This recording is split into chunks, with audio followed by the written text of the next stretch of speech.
Thank you for attending today's IMG STG EventDesq webinar. This webinar will focus on the basic setup of an event and management of your entrance. EventDesq is commonly used for the nomination forms, clinics, seminars, conferences or surveys. If you have any questions throughout the webinar, please feel free to ask my colleague via the question box on the right menu. So first we're going to go to our help desk area. So here you can go anytime you like to find any useful information. You can sort on module or you can search directly in our help search box. For the purpose of today, you can have a look around the EventDesq, and we even have a getting started folder which has a step-by-step process of setting up your event. You can also submit a request to our support team. You write your email address. You also add a subject. And this will provide a drop-down list of any related topics that might help you. Rather than submitting a request, you might be able to find your information straight away. You can also submit a support request via the back end of your system. So once you're logged into your console, at any stage you can create a support request by clicking the support tab. And this will also help you to find any related help files. And if you can't find your related help file, you'll be able to submit a request to our support team who will be in contact with you. So you can add a question.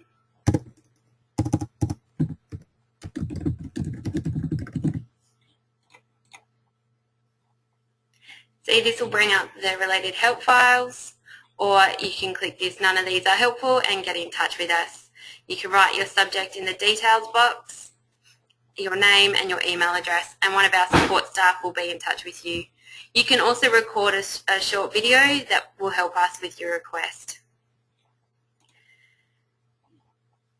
Now that we've gone through our help files, I'll show you the front end of an EventDesq form.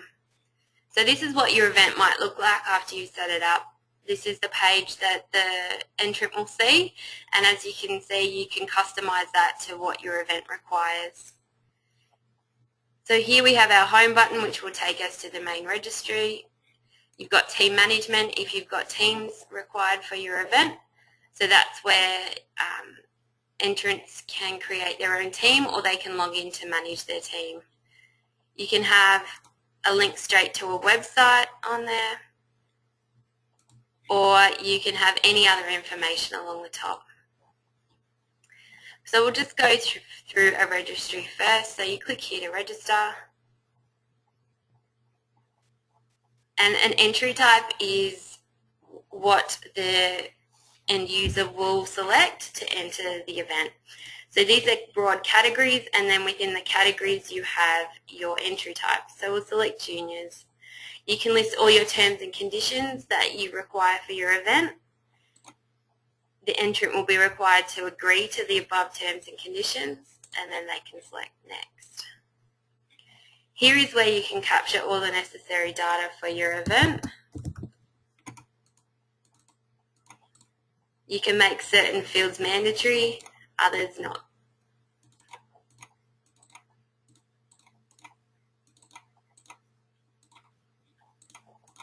You can also ask them to fill in any telephone numbers. They will need to submit at least one telephone number, and they'll also have to submit an email address.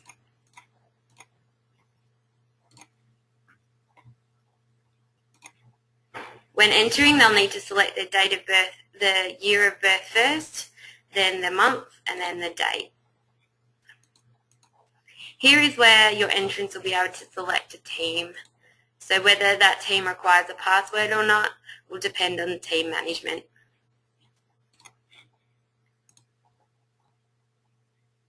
If at any stage they haven't entered in a mandatory field, that will not let them process to the next part. Here is where you add your question section. So a question section is like a link to the payment process, so you have to have a question section for every event form. Within your question section, you can then add in relevant questions. You can make these mandatory or non-mandatory. And this is our merchandise page. We use merchandise for different things. You can use it for the traditional merchandise, or you can also use it for donations or tickets, extra tickets to events, say the event dinner or things like that. You can also control the quantity that each entrant can purchase.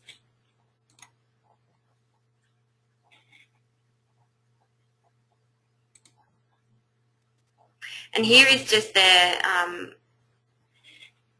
the summary of what they've just registered for. At this stage, they can either add another entry type underneath these details, so that will take them back to the entry type selection, or you can add another registration as well. So if you're registering a family, that can happen here as well. Otherwise, they can submit now and pay online. For testing your event, you can use our test credit card.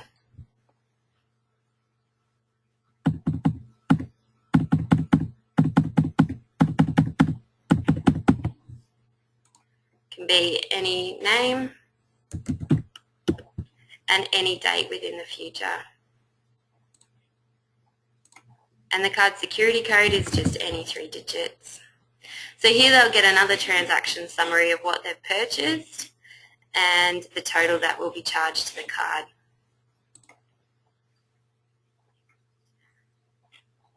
Here that'll bounce them back if there's any incorrect information.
So once you have the credit card number correct, the entrants will then press next, and this is their payment information screen.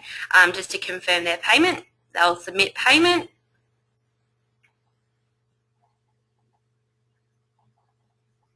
and this will take them to their confirmation screen.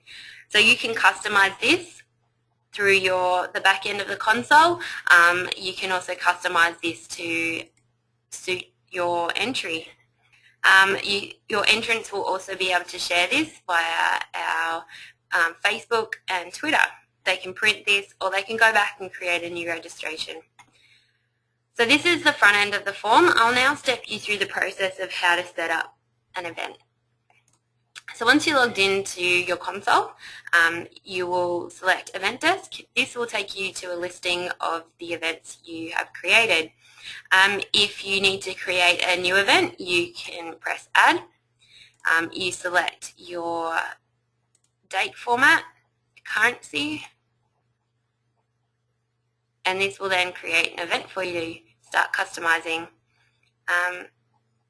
So for the purpose of today, we're going to go through the one that's already set up. So this one here. So once you've created your event, the event dashboard will show you a direct link to your entry form, as seen here. It also links to your organisation ID if that's ever required for a support request. So we'll just work down this menu on the left-hand side. So Entrant Overview just lists the entrants that will be attending your event. You can break this down into the status, the age, gender, region, and trends. So this can help capture your data. So this is an entrance listing. So this will break your entrants down into the different statuses.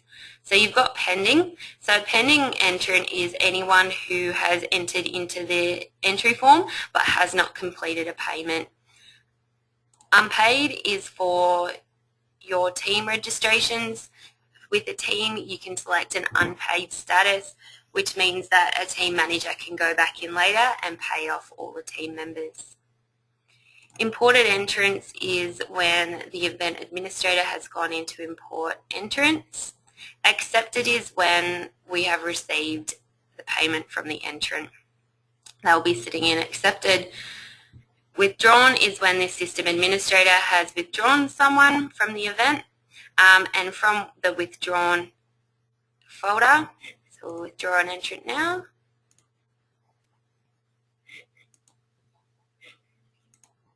So now they'll sit within the withdrawn. You can then refund them via this button.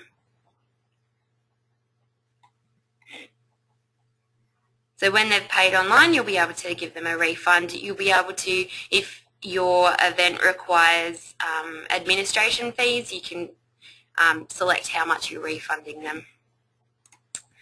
For now, we'll go back to our entrance listing.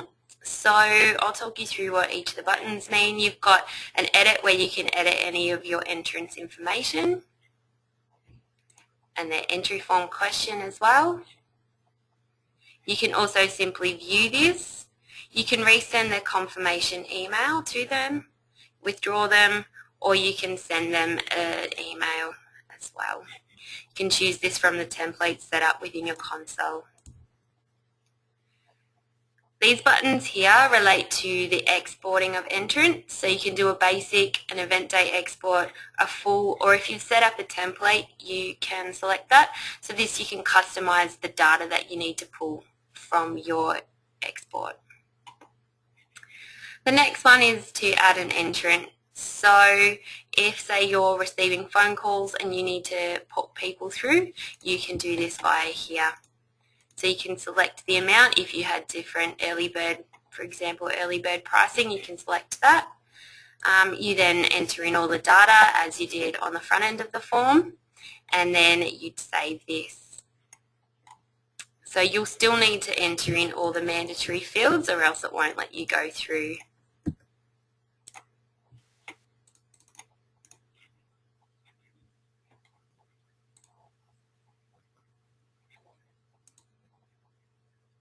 Once you press save, this will take you to your entry form questions so that you can still capture the data that you need even when you're adding your entrants from the back end. You can also add merchandise for them as well. So I'll save that. And now that entrant is now sitting in the pending folder.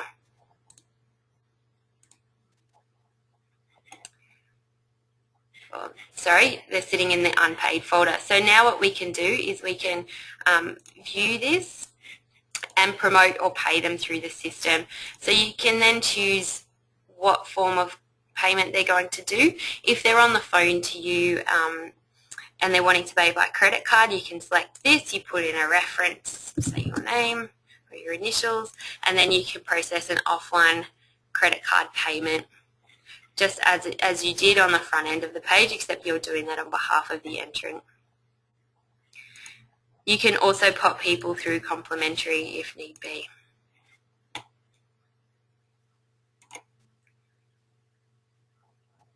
So when setting up your event, the first page that you'll be taken to is your basic information. So this sets the scene for your event.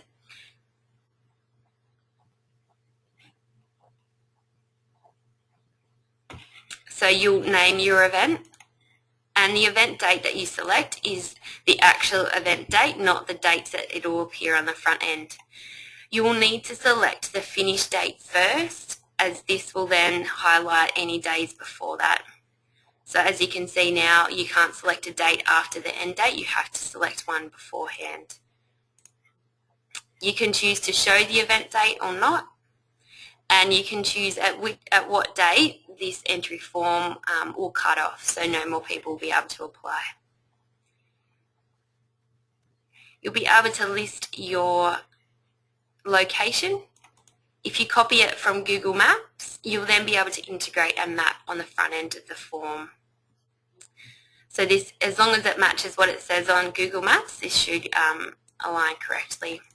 You can then list your contact details. This will appear on the front end of the form, so any entrants can then contact you.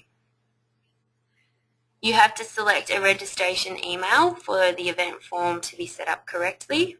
You can choose then whether this email will receive advice as to entrants entering.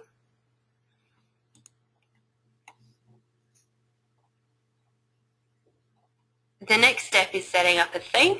So if you haven't already had a theme set up, we can go through that later. But if you do, you'll select your theme from the list that you've had set up previously. You then also select your time zone so that the hours are correct on the front end of the form as to when entry types go online or offline. The summary tab is where you basically put all the information for your event. So you can add photos in here through the photo tab where you paste the URL for your image. You can also customize this to what you wish. Images is where you add your header, your background. You can choose how that's formatted. And you can customize your front end of your form to what you wish. The other tab is some basic information about your entrance limit, how you export, whether you wish to have a bib system. If you're running a fun run, for example, you can have a bib counter integrated with this event form. You can also choose your payment options. Remember earlier I said that entrants can pay later within a team. Within this basic information, if you want people to be entering and paying on the spot when they register, you select the Pay Now option. You can also have a confirmed entrance listing, which will appear on the front end of your form. For entrants that are going to be sitting in the pending folder, you can select to have a follow-up email ready to be sent out. The system will automatically send this out after a set amount of hours.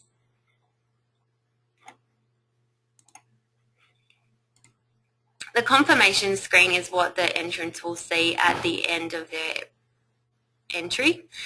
So you can customize this with merge fields. All merge fields can be found in the help files that I talked through at the start. You can also choose whether you want your entrants to be able to print this or not. The waiver is the terms and conditions that are listed that the entrants have to accept before they can go through the process.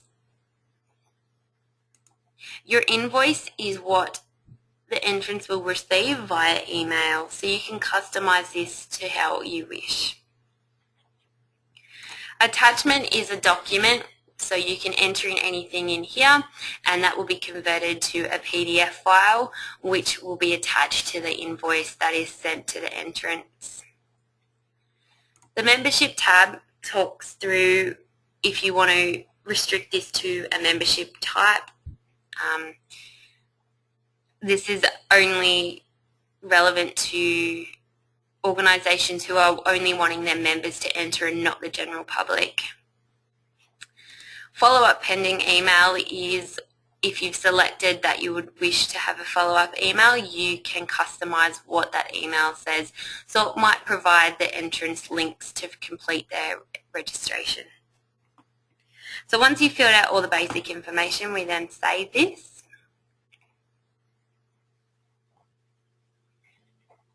And at any stage you can go in and edit any of this. You can see here that we've turned our bib system on, so we can go in here and edit any of our bib allocation.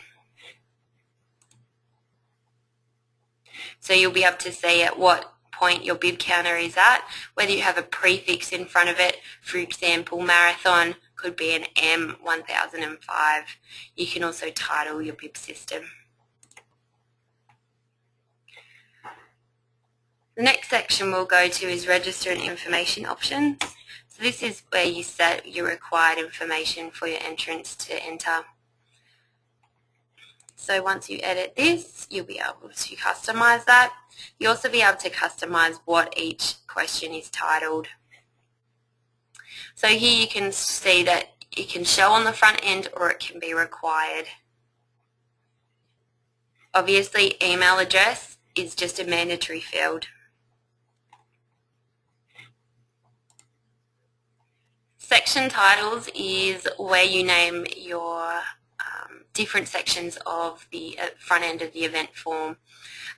So personal data relates to the personal information here that you want to capture. So if you want to customise that to entrance details, for example,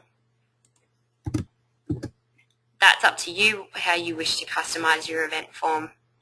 The navigation buttons you can also customise. So currently it's click here to register, or you could just have a big enter here button.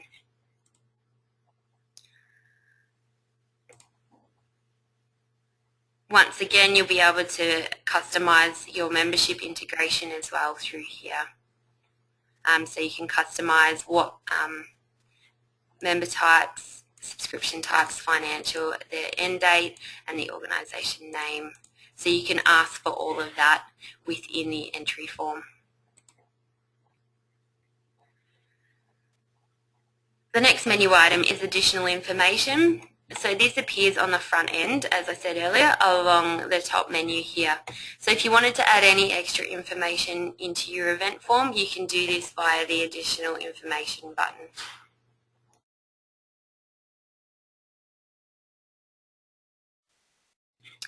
So you can either choose to have a menu only item, so that might be to a link, for example, to the website,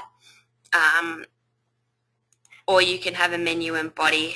As we see, the schedule here will link to a page, so you can have further information listed here if you wish. As you can see, there's nothing entered in there, so it won't show up. So we can edit. So here you can choose that, and you can enter in detail. So if you have information on prizes for an event or anything like that, you can enter that in here. So entry types, as I spoke about earlier, is the actual, I guess, the selection that the entrant will be selecting. If you wish to have these in categories, you can select your categories through here. So you had, say, 2 days, you had a clinic running over a weekend and you wanted a Saturday session and a Sunday session. You would do this here. So for now, we'll create a new session and we'll title that session 3. Now the order button here is the order that will show on the front end of the form. So if you want this to select, so the first 2 were 10 and 20, we'll make this 30. And you can add some detail in here if you wanted to describe what the entry category is about. So we'll save that and we'll go back to listing. As you can see, there was no order in here, so this session 3 will automatically appear at the bottom of these 2. We can also see that it has an X under the status. This means that it will not appear on the front end. At any stage that there's a status box, it will need to be ticked in order for it to appear on the front end. So once we've set up our category, we then go back into our entry types. So these 4 entry types here are linked to the entry categories either for session 1 or session 2. So for now we can either copy one of these so that all the information from the entry type will be copied over to a new entry type, and then we can link that to a category. But for today's session we'll add a new one. So we can select our category, which we want our session 3. We'll say juniors. And here is where we select our question sections, which we'll go through after the entry type. For any entry type, you have to have a question section selected in order to process through to the payment section. You can limit the amount of entrants that are going to be entering into each entry type. If you set it at 0, there will be no entrant limit. You can add extra detail into your specific entry type, so you can customize these a little bit more.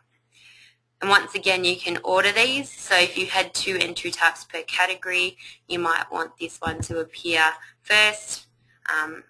The reason it's up to preference whether you want to write 1 or 10.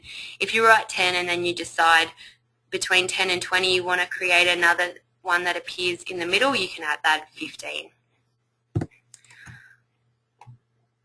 So then you work your way along the different tabs. So the pricing. So the label is what will appear on the front end. Back at the general, this is just the title. This is just for the back end purpose, and this is front end. So we'll just write junior here, and the price 15. And once again with the dates, you need to select your end date first. You select the date, the year first, followed by the month and the date. So then you can see here that any date previous to the 10th of June 2015 will be available for selection. You won't be able to select any date after the end date. So we'll select that. You can then create early bird entries if you wish. That will kick in. So the early bird entry will have to start before the 9th of June. And the late entry types will need to start after the 10th of June. And that will just kick in automatically as soon as these are expired. You can add a processing fee as well to your entry type if you wish. You can also customize the waiver for each entry type. So you had a different waiver for juniors versus adults. This is where you would customize that. You can also customize your invoice and select that it sends both the one you set up in the basic information and this one. You can have just the custom one or just the standard one from the basic information, or you can choose to send none for this entry type. This is similar with the attachment. You can select none if you don't wish any attachment to be sent, or you can customize it. The other tab is where you set up your pins. So the pins can be either discount or access. So you can set this up so that you can block people from coming in if you wish, or you can cater to different types if you wish via a pin. So there are different types of pins. The master is controlled through your pin management, or you can have a generic or an individual one. You can also choose whether it's a dollar or a percentage method. And for each entry type you can select your bid method, so that will start for each entrant that goes through this entry type, that will add one more onto the counter. You can also choose to enable teams for this specific entry type if you wish. Eligibility is where you can set whether it's just for females or males, or for a junior entry you can set the date of birth. You can choose for this to display on the back end, the front end, or if you choose not to for it not to display, then if the entrant doesn't enter in the correct date of birth, it will just simply not allow them to process through the entry form. Here is where you can also customize your membership entry, so you can customize it to who you wish to enter the event.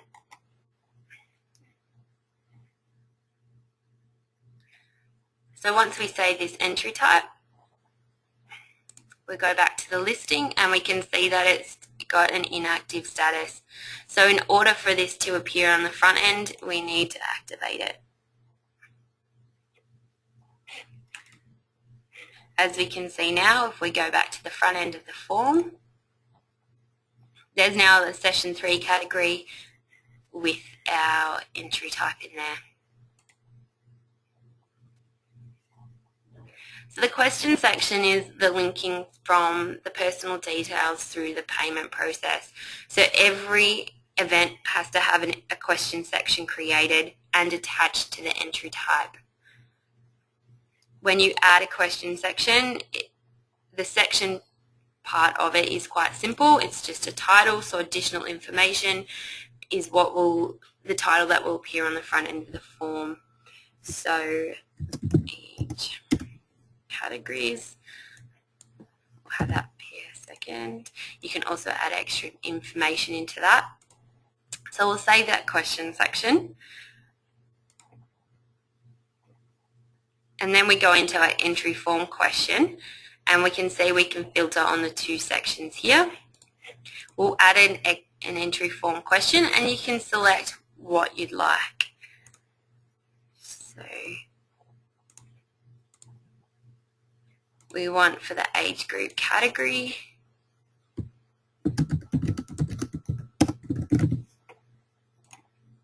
For example, you can then have a question explanation if you wish. You can then choose for it to be required or not, and also the order. So if you have certain questions that need to be in a particular order, you order them through here.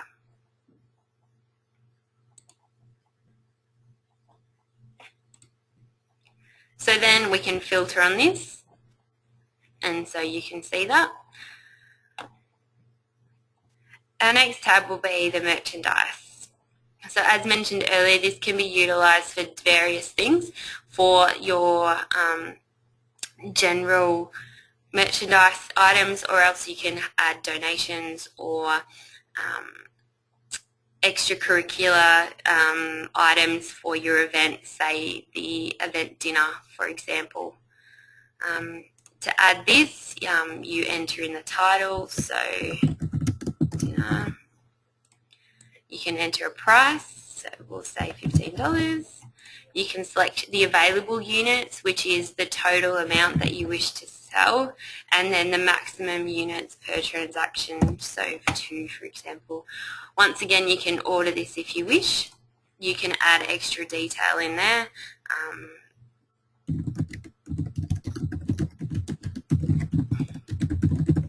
Example, and if it's a item that requires an image, you can upload this through here.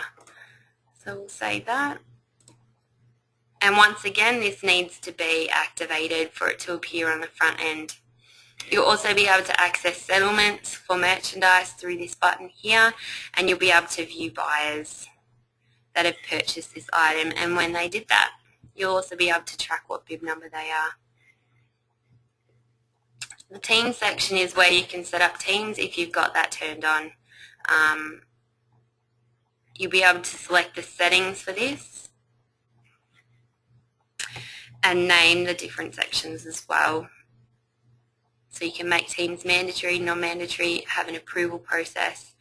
You can also select how they're going to pay for that. So you can have them select whether they want a choice or that they don't have a choice.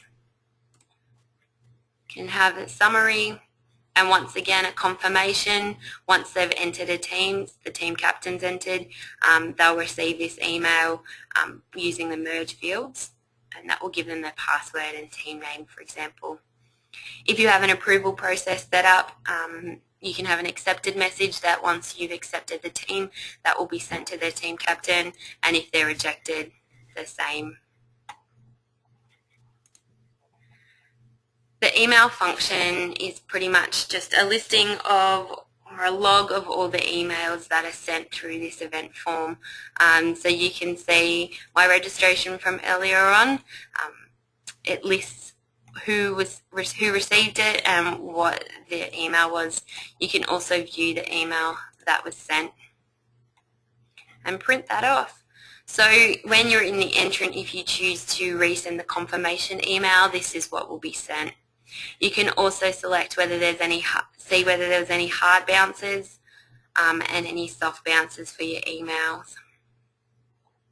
From here you can also email your entrants as well on the status that they're sitting under. So if you wanted to email all your pending or unpaid entrants, you can do this as well as filtering on entry type. Refunds listing is where you'll see all your refunds that you've processed sitting here. It'll give you a reference. You'll be able to see how much you refunded them. You'll also be able to export and get a report on this as well. You can view and you'll be able to see your initials if they're listed. Settlements is where you'll be able to get an overview of the settlements from IMG STG for your event. So it'll list your entry from your entry types, your merchandise and the charge, and whether there was any refunds at all.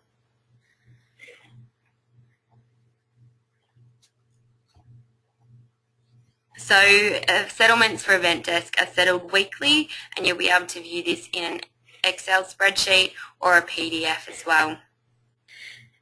And it will detail all of the transactions for the week.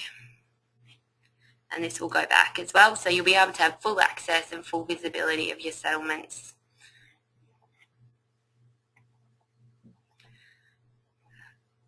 So this comes to the end of the webinar. If you have any further questions regarding the webinar, one of my colleagues will be online answering these questions. So please feel free to ask away via the question box on the right menu. Thank you for listening.